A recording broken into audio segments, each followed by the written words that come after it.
কাঁচরাপাড়া শরৎপল্লী এলাকায় এক যুবককে খুন করে ঝুলিয়ে দেওয়ার অভিযোগ তার স্ত্রী এবং শাশুড়ির বিরুদ্ধে।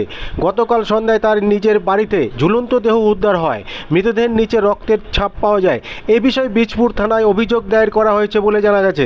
পুলিশ তদন্ত করতে দেখছে। তবে মৃতের পরিবারের মৃতদেহ সুমিত মুখার্জির সাথে 1.5 বছর আগে বিয়ে হয়েছিল স্নেহার। তারপর থেকে নানাভাবে অত্যাচার চালানো হতো বলে তার উপর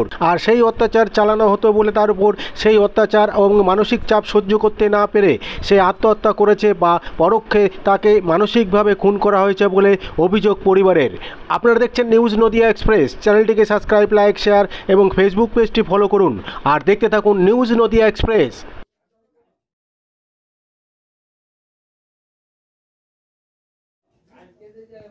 এই ঘরটা কে থাকতো? এই ঘরটা ওরাই থাকতো। স্বামী স্ত্রী ওরা দুজনেই থাকতো।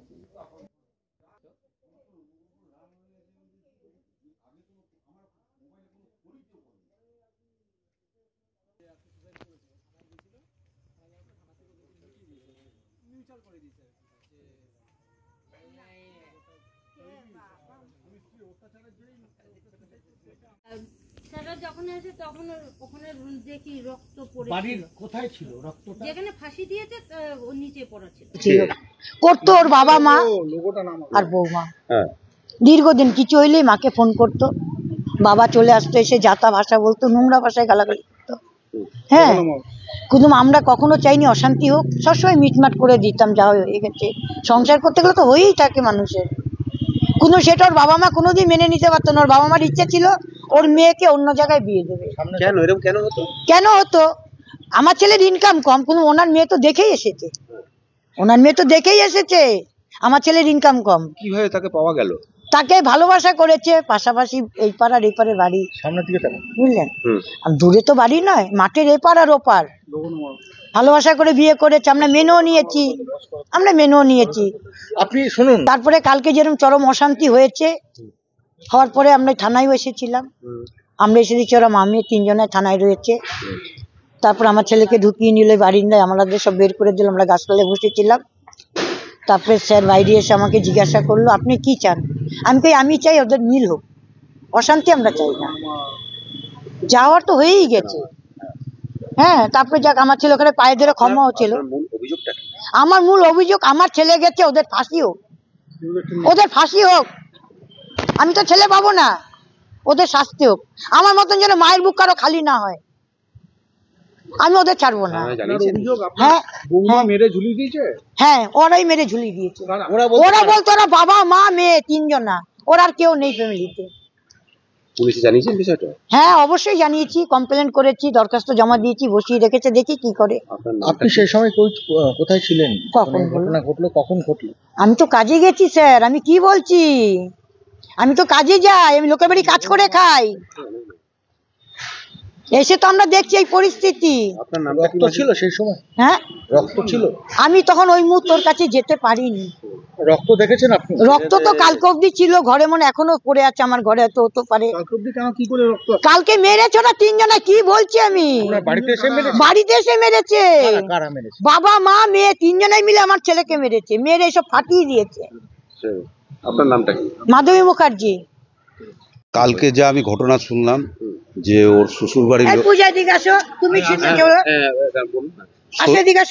শ্বশুরবাড়ির লোকেরা এসে ভাইকে মারধর করেছে। ঘটনাটা আমি জানতাম না, পরে আমি আজকে এসে জানলাম যে আমার ভাই এরকম মারা গেছে। তা ঘটনাটা যখন ডিটেলস জানলাম, আমি বড় বৌমার কাছ থেকে জানলাম, বাড়ির বড় বৌমার থেকে। বললো আমি তখন বাচ্চা কোলে নিয়ে রয়েছি, তখন 3 জন মিলে বেধড়কভাবে মারছে, মুখ দিয়ে রক্ত পড়ছে। আমার ভাইকে, সুমিতকে মারছে। হ্যাঁ, তার শ্বশুর শাশুড়ি এবং বউ। আপনাকে কে জানান? আমার বৌমা জানিয়েছে, বড় বৌমা বাড়িতে। হ্যাঁ, তিনি দেখেছেন, স্পটে ছিলেন। দিয়ে বাচ্চা কোলে করে নিয়ে বাঁচাবার চেষ্টা করছে, যখন পারছে না পাড়ার লোককে চেঁচিয়ে ডেকেছে, পাড়ার লোকরা এসে চেঁচামেচি করেছে, ধরার চেষ্টা করেছে। তারপরে ওরা ছেড়ে দেয়।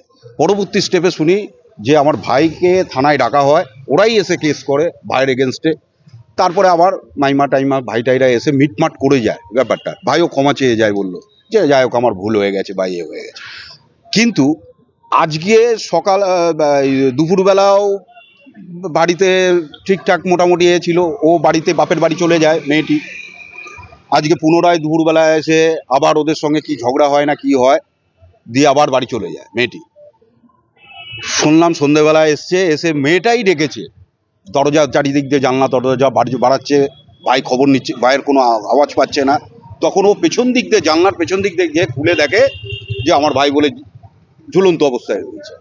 সেটাই পরে জানায় যে এরকম ঝুলন্ত অবস্থায় রয়েছে, ওই জানাচ্ছে সবাইকে, পাড়ার লোককে ডেকে, যে আমার ভাই এই অবস্থায়। আপনি কি আশঙ্কা করছেন এটা আত্মহত্যা নাকি অন্য কোনো কারণ? এটা আমি ঠিক বুঝে উঠতে পারছি না যে ওরাই জানলো প্রথম, আমরা বাড়িতে আমার বাড়ির লোকেরা কেউ জানলো না, এটা কি মানে ব্যাপারটা কি? এটা পুলিশ যাতে সঠিকভাবে তদন্ত করুক, তদন্ত করে এদের শাস্তি দেওয়া হোক। কারণ এইরকম ভাবে আগে আমরা তো সবসময় নারী নির্যাতন নিয়ে শুনেছি, এটা তো অপোজিট কেস হয়েছে। এই অপোজিট কেসের কোনো কি রেয়ার হবে না? এটা একটা দৃষ্টান্তমূলক কিছু যদি হয়, আমার মনে হয় বিপরীত দিকে যে যারা থাকে মানে নারীরা যারা এরকমভাবে অত্যাচার করে ফ্যামিলিগুলোর ওপরও, মায়ের আগে ইনভলভ করে হয়ে সেই থেকে মুক্তি পাবে, পুরুষরা কিছুটা মুক্তি পাবে। আপনার নাম? আমার নাম অরুণাভ চৌধুরী। আমি আমার মামার ছেলেই আর কি। আপনার ভাইয়ের নাম কি? ভাইয়ের নাম সুমিত মুখার্জি।